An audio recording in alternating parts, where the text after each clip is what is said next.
President. Senator from Rhode Island. In this season of Thanksgiving, let me say that I'm thankful as I rise for my 187th time to wake up address for the spirit of commitment and innovation that this great nation devotes to tackling the challenge of climate change, even with this president. The United States now is alone in the world as the only nation not committed to the historic Paris Agreement. But at the UN Climate Change Conference in Germany, I saw firsthand that Americans are still committed to climate action. Corporate leaders like Mars, Microsoft, Facebook, and Walmart were there to discuss the role American corporations can take on climate change. American governors, mayors, universities, and many other corporations all brought the same message to Bonn, that notwithstanding the corrupted Trump administration, America is still in. Senators Cardin, Markey, Schatz, and Merkley and I sent the message that most of our constituents and the majority of the American people believe, that climate change is a serious threat to our country and the planet, and that American action and leadership is necessary. An entire day was dedicated to the changes we're seeing in the world's oceans. This is where the industry's liars and climate deniers get stumped.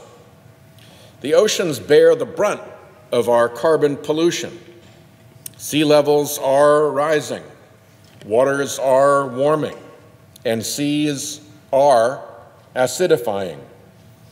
These undeniable measurements have no answer from the climate denial apparatus, so the denial apparatus just chooses to ignore the oceans. But we can't ignore the oceans, certainly not in coastal states. The reality of ocean climate change hits home along our coasts. Warming waters move our fisheries around. Sea level rise erodes our shores, and we must prepare for more frequent and intense hurricanes and storms. The Trump administration is more or less completely crooked on this subject, but even they had to throw in the towel and release without amendment the recent United States Climate Science Special Report. They had no scientific rebuttal, none, to the dozen federal agencies and departments who assembled the latest and best understanding of the effects of climate change on the United States. They couldn't rebut it. They chose to ignore it. Will that report affect this administration's industry-paid climate policies? Of course not. Those policies are bought and paid for. But it's worth looking at the climate science report. This report gave special attention to storms. The report says for Atlantic, i.e. the ocean off my home state of Rhode Island, and eastern North Pacific, i.e. the ocean off our western coast, and western North Pacific typhoons, increases are projected in precipitation rates and intensity. The frequency of the most intense of these storms is projected to increase. The report continues, assuming storm characteristics do not change, sea level rise will increase the frequency and extent of extreme flooding associated with coastal storms, such as hurricanes and nor'easters. Extreme flooding, Mr. President, matters quite a lot in Rhode Island. The report continues, a projected increase in the intensity of hurricanes in the North Atlantic could increase the probability of extreme flooding along most of the U.S. Atlantic and Gulf Coast states, beyond what would be projected based solely on relative sea level rise. End quote. It's going to happen just from projected sea level rise. This means that extreme flooding could exceed those predictions because of storm activity. Humans are driving these changes, the report says, not the alternative explanation for these changes offered by the climate deniers. Oh, wait, that's right. They've got no alternative explanation. They've got nothing. They've got nothing but industry-funded denial. There is no alternative explanation to what the scientists say, which is actually consistent with the Climate Science Special Report's finding that there is no convincing alternative explanation. That's not the only report. Last year, the nonpartisan Congressional Budget Office released a report titled, quote, Effects of Climate Change and Coastal Development on U.S. Hurricane Damage, Implications for the Federal Budget, end quote. That report projected that by 2075, annual damage from hurricanes will increase by $120 billion. Annual changes up by $120 billion. As coastal populations increase, as sea levels rise, and as U.S. landfalls of strong hurricanes become more frequent. That's the prediction.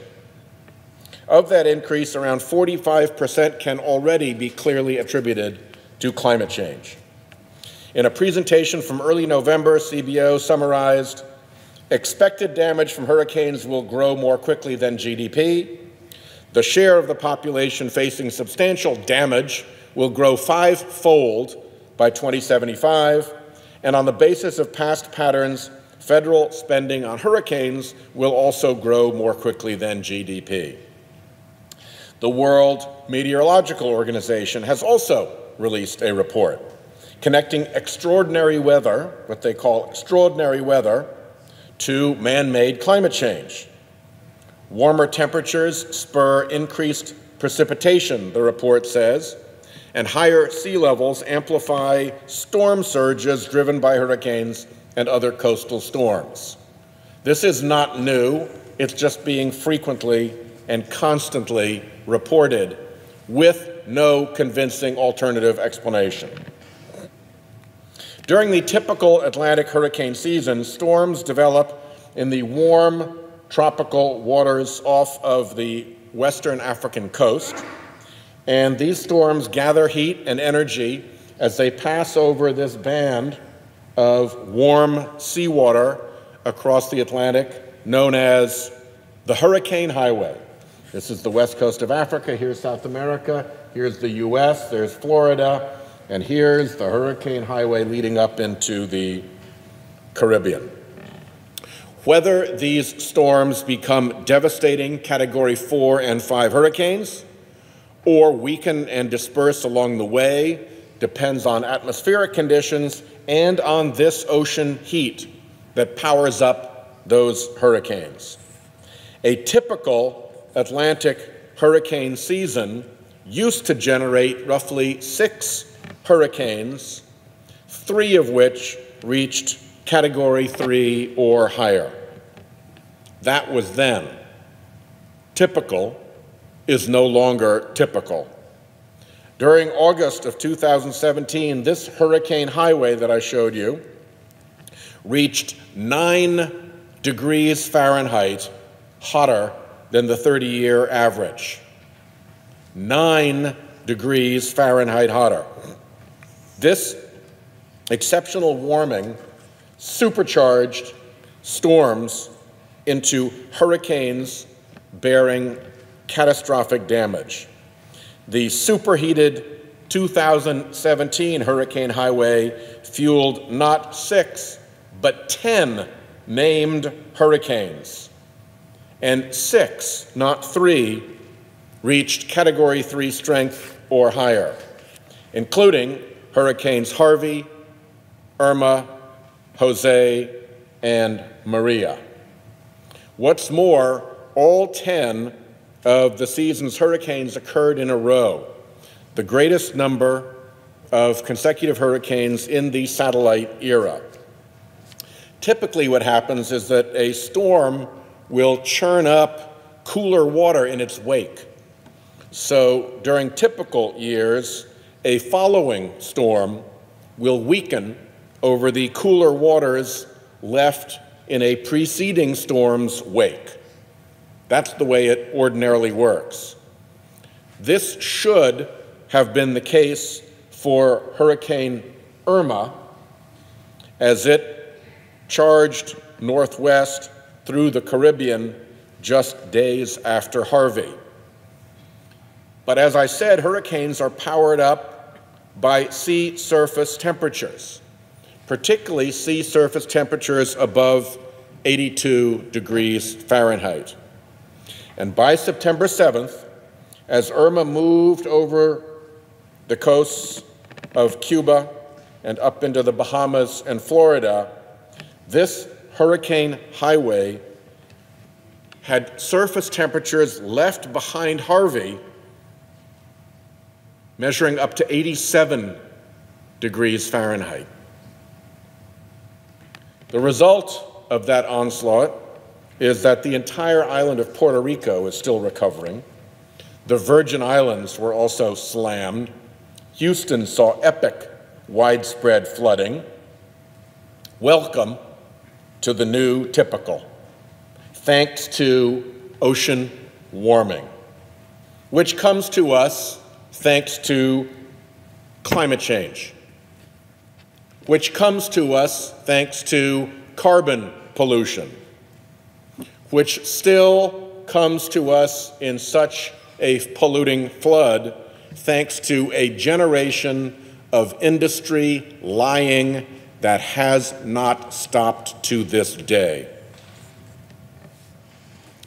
University of Rhode Island professor Isaac Guinness at the Southern New England Weather Conference earlier this month presented his worst-case scenario models for a hurricane roadie that would bring levels of destruction to Rhode Island not seen since we were hit by the Great Hurricane of '38, whose destruction is seen here in downtown Providence, or Hurricane Carol, which brought similar destruction in 1954. That's Providence City Hall. That's the roof of a streetcar. Another streetcar half flooded. And this is water in a river pouring by downtown Providence through the streets, essentially white water in downtown Providence. The flooding that Providence endured in Hurricane Carol caused us to build a hurricane barrier across what's called Fox Point to protect downtown. However, even with the hurricane barrier in place, Professor Guinness's simulations show 3 feet of flooding in downtown Providence if a Category 3 hurricane were to hit us at high tide. And if, he proposed, if our hurricane roadie were to swing back around and make a second landfall, as Esther did in 1961, he modeled it based on the previous experience with Hurricane Esther, then if it came back even in a weakened Category 2 state, Providence could see up to 14 feet of flooding. But wait, there's more. Fast forward a few decades, and several feet of projected sea level rise, and then Providence doesn't stand a chance. The Rhode Island Coastal Resources Management Council and the National Oceanic and Atmospheric Administration put 9 to 12 projected vertical feet of sea level rise riding up Rhode Island's shores by the end of the century. According to CRMC, our Coastal Resources Management Council, at 10 feet of sea level rise, Rhode Island would lose 36 square miles of total land area. Goodbye to much of Newport, Warwick, Barrington, Block Island, Point Judith, and other coastal communities Rhode Islanders hold dear. This is the present projection by our state agencies, our state university, and NOAA. As the Senate prepares a third disaster relief funding package, we can't just fund immediate hurricane recovery. We must also help coastal communities look ahead to the next storm.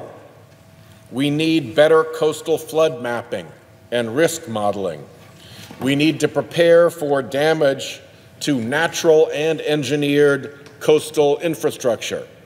We need research and modeling to understand what coastal populations face from the new typical: stronger hurricanes, sea level rise, heavy precipitation, disrupted fisheries, and increased storms and storm surges.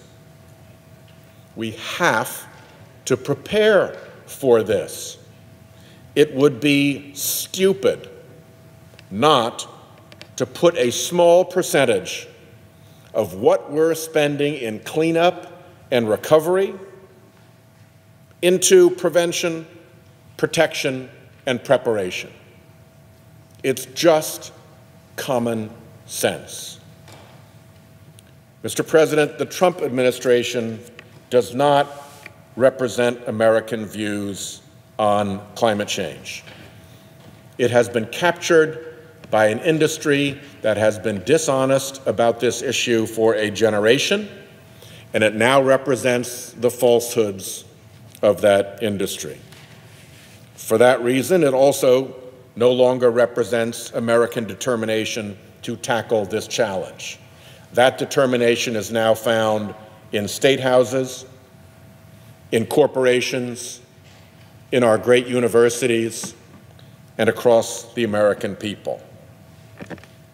Americans know that we can pull together to avoid some of these worst-case scenarios. Coastal communities in particular are keenly aware of the special risks that they face. In the Senate, I remain eager to work with my colleagues on all of the above. You know where to find me. I yield the floor.